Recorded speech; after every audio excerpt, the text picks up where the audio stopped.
кіреміз. Сәлем достар, сіздермен бірге One Soul. Достар, бүгінгі сабақтың тақырыбы бүкіл әлемде 18 ғасырда не болды? 18 ғасыр жалпы айтатын болсақ, ең бірінші батыс өркениетінен бастайық. Мынау кеме, яғни Атлант мұхиты, ең бірінші Францияда не болып жатты? Францияда ұлы буржуазиялық революция болды. Ол қай жыл болды? 1789 жыл болды. 1789 жыл ұлы буржуазиялық революция болды. 16-шы Людовиктің кезінде 16-шы Людовик соңғы империятор болды. Яғни 14-шы Людовиктен бастап, Людовик ол ең Францияның 14-шы Людовик айтатын болсақ, 14-шы Людовик ол король болды. Ол Францияны өте көп жылдар, яғни жарты ғасырдан көп жылдар бойы биледі. 14-шы Людовик жазып қойып.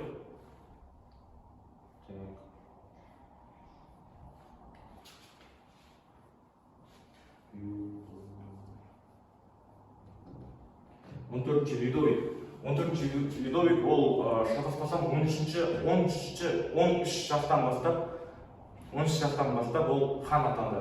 Ол хан деген король. 14-шы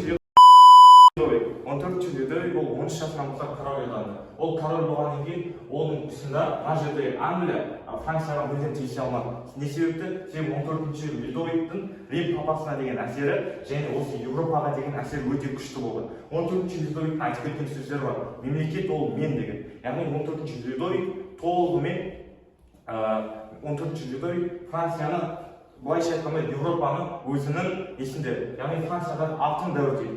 Сол себепті 14-шы Людовиктің кезін алтын дәуір деп атаған.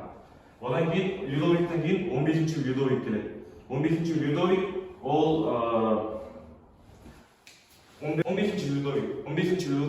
14-шы Людовиктің мұрасын жалғастырады. Яғни Франция мен мемлекетті бір қалыпта ұстайды, қатты астыға төмен болмайды, қатты не болмайды. Барлығы 16-шы Людовиктің кезінде болады. Қасіреттің барлығы. Бұл қасіреттің барлығы Луис деп жазып қойып, ағылшынша Луис деп айтылады.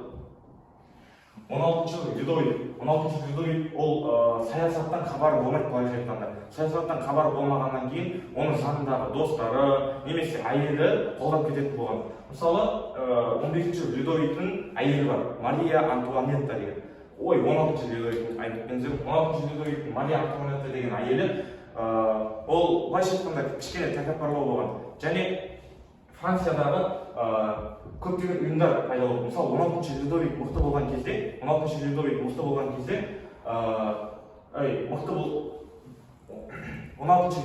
Францияны басқарған кезде, Францияда көптеген ұйымдар пайда болды. Мысалы, Жан-Поль Мараттың Друг народа деген газетін айтсақ болады. Друг народа деген газетте 16-шы Людовикті жамандайды, оның Мария Антуанеттасын жамандайды. Мария Антуанеттің кейбір газеттерде сол Жан-Поль Мараттың газетінде мынандай дерек кездескен.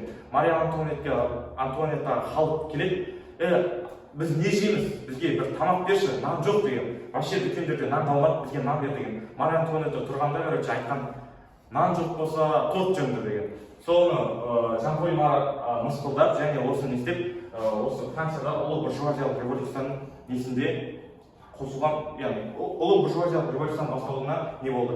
Жалпы революцияның мақсаты не болды Францияда? Францияда революцияның мақсаты республика орнату болды. Бірақ республика орната ма? Жоқ. Робеспьер барлық 16-шы Людовик жіберіп, Мария Антуанеттаның басын кесіп тастайды. Сол себепті оны пайдаланған Наполеон болды. Наполеон ол қай жерден шықты? Наполеон мына Италияның астындағы мынандай кішкентай аралдан шықты. Осы аралда ол негізі итальянец болған. Бірақ ол кімге келіп, Францияда Францияның ханын олар сатып алады. Сол кезде Наполеонның оның деңгейі болмаған. Наполеонға ол осы буржуазиялық революция көмектесіп, және ол өзіне атақ жинап, 1789 жылы Робеспьер ең бірінші осы Робеспьер бастайды буржуазиялық революцияны. Одан кейін 3 диктатура, 5 диктатурада Наполеонның және оның інілері болады. Сосын Наполеон өз император атанады. Дәл осылайша 18-ші ғасырда Наполеон өз император болмайды. Император Наполеон 1802 жылы болады.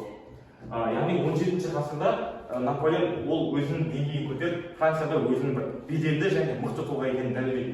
Ал енді Англияға өтетін болсақ, яғни 16-шы Людовиктің Англияның әлсіздігін, Францияның әлсіздігін пайдаланған англиялықтар, олар мысалы олар жаңа өндіріс дәуірі бастады. Яғни бумен жүретін машина, жалпы көптеген технологиялар Англияда орналасып қалды. Ал Англия мен Францияда, жалпы Еуропада ол кездері былайша айтқанда преступниктер өте көп болды. Ол преступниктарға жаңа өмір бастағысы келді. Ойлаңыздаршы, сіздер жаңа өмір бастау үшін не істейсіздер? Жаңа жерге бару керексіздер. Ол жаңа жер қай жер болды деп ойлайсыздар? Ол әрине осы Америка болды. Олар барлығы Америкаға кетеді. 1607